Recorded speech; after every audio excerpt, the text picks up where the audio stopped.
I'm glad you're joining me for another video review. We're going to be talking about a sensitive topic of addiction, and we're going to be going through a video called Sober by Tom MacDonald. My name's Jacob, and this is Ignite Fire.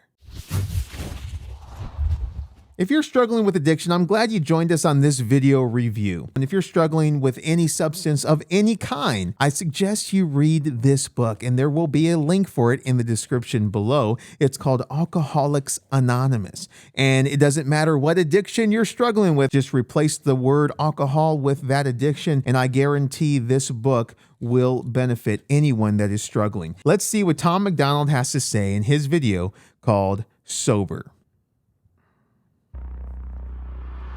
What up, y'all? My name's Tom. Little while back was an alcoholic.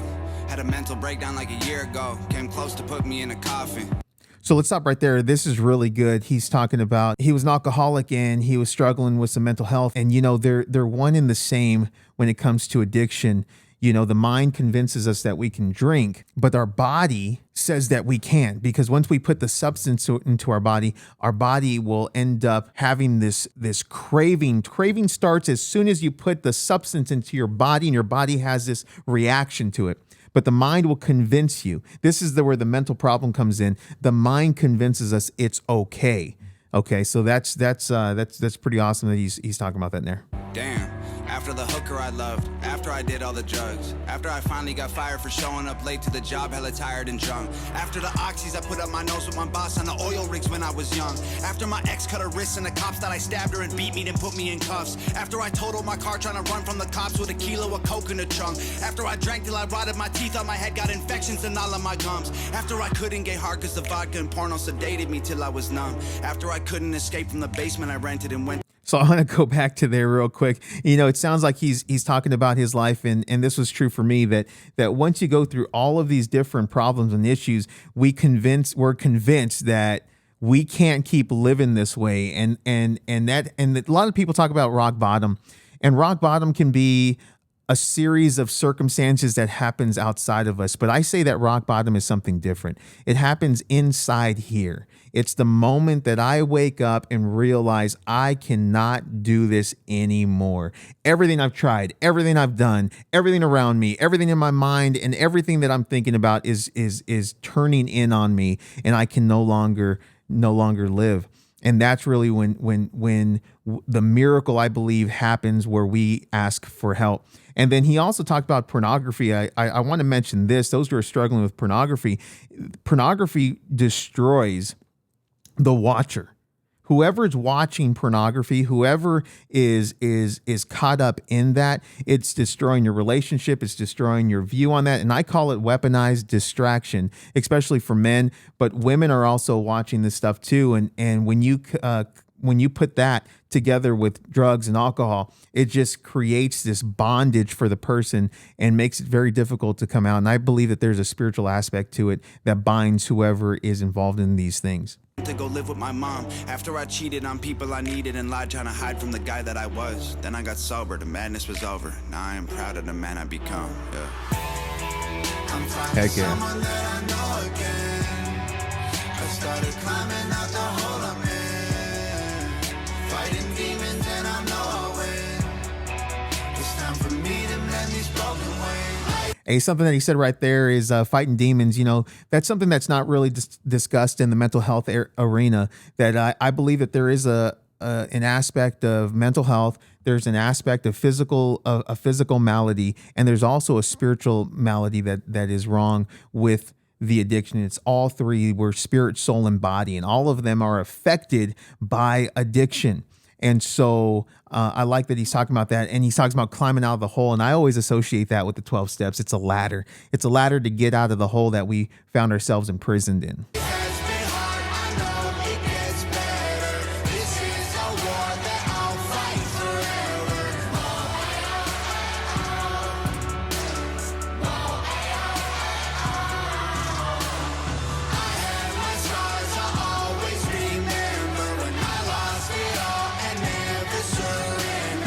Ooh, the scars remind us, ladies and gentlemen, the scars remind us.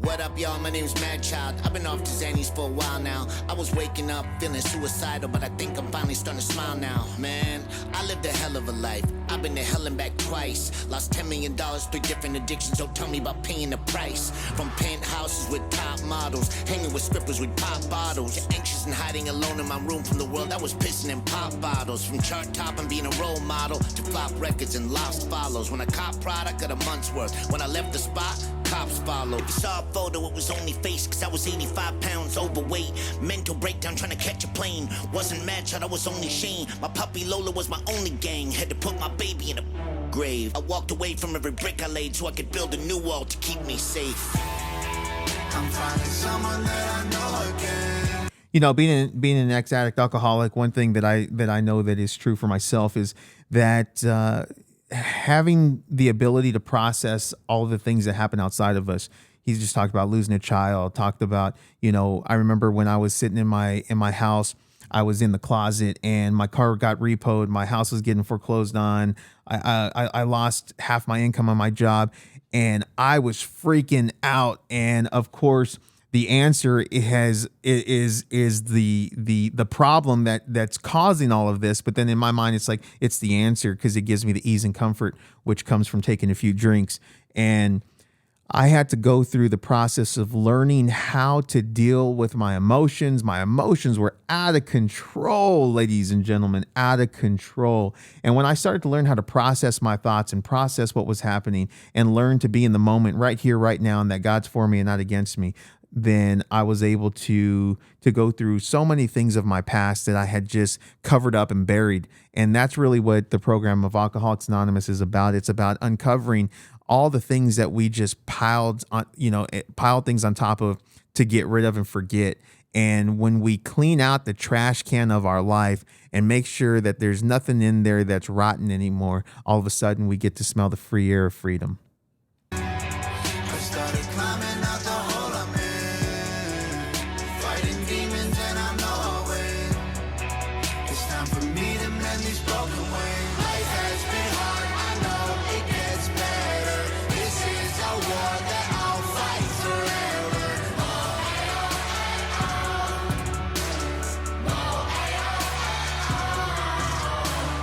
I have my scars, I'll always remember when I lost it all and never surrendered.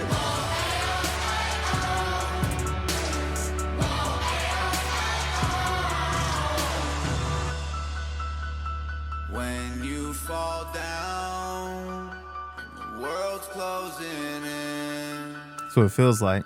You can get up again. Come on, Tom. Up again.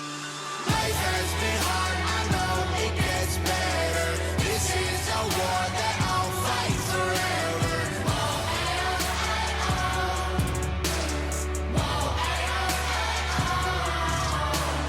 I have my scars, I'll always remember when I lost it all and never surrendered.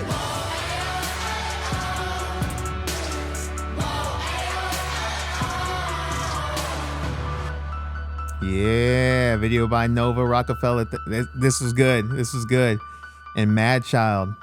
So guys, I just want to say, you know, if you're struggling with drugs and alcohol, I'm glad that you clicked on this video, like I said in the beginning, because there is hope. And so something that I want to share with you guys is I was in recovery and I was at Calvary Addiction Recovery, and it's funny. I was sitting down with the intake lady, and she's all like, you know, she's going through the paperwork, and she's qualifying me. Am I a real addict alcoholic? And sure enough, she was convinced I was not, and it took a process of me understanding that I had a problem. It's funny, the person that has the problem usually takes the longest to figure out that they are the problem, they have the problem. But I was going through these AA meetings that I was totally against, didn't want to go, and I was sitting in the room, and I don't remember what anybody was talking about, and I just remember having an overwhelming feeling of the desire to drink again. And I was 30 days in, I was hurting, I was struggling, and I'm sitting in this room and I'm not knowing what I'm doing there. And at the end of the meeting, they say, does anybody have a burning desire to share? And I raised my hand and I said, hey, look, I don't know what you guys are doing here. I don't know what's happening, but all I know is that if the desire the desire for drugs and alcohol doesn't leave, I'm not going to make it. I can't fight this thing. I know I can't. And you know what's crazy is this one gentleman stood up in the back, confidence in his eyes, and he looked at me and we locked eyes together. And he said, the desire, the want, the need goes away, but you need a miracle to make it happen. And I'll show you how. And he put his hand in mine and he put the other hand in the hand of God. And we started walking together. And all of a sudden I was able to pick up my bed and walk again. And I want to share with you something if you're not convinced. And I'm hoping that I can give you a little something to go to an AA meeting. Go check it out. Alcoholics Anonymous. They're usually all over. But I want to read this to you, and this is really cool. It's in the forward of the first edition. It says, we of Alcoholics Anonymous are more than 100 men and women who have recovered. That's ED, recovered. That caught my attention. We've recovered from a seemingly hopeless state of mind and body, and to show the alcoholic precisely how we have recovered is the main purpose of this book. For them, we hope these pages will prove so convincing that no further authentication will be necessary. And you know, as I began to study this book and go through it, I all of a sudden I had all kinds of miracles happen. And I want to read this again on one of the other pages at the end. It says, his alcoholic problem or addiction, throw an addiction in there. His alcoholic problem was so complex and his depression was so great that we felt his only hope would be through what we called then moral psychology. And we doubted even if that would have an effect. However, he did become sold on the ideas contained in this book. He has not had a drink for a great many years. I see him now and then, and he is as fine a specimen of manhood as one could wish to meet. I earnestly advise every alcoholic or addict to read this book through. And though perhaps he may come to scoff, he may remain to pray. And I'll admit that I was one of the persons that came to scoff, but I remained to pray and received my miracle, and I have recovered from a hopeless state of mind and body. So guys, if you're still struggling, go find yourself a meeting. I encourage you, get this book and read it for yourself. And if you are interested in me going through some of the pages of this book and teaching the steps of recovery, leave a comment down below. I care to hear what you have to say. I would love to sponsor whoever would be willing to watch these videos. So don't forget to like, subscribe, hit that notification button, and do leave a comment down below so you know when the next video drops. And I'll catch you on the next video. I love you. God loves you. Until next time, God bless.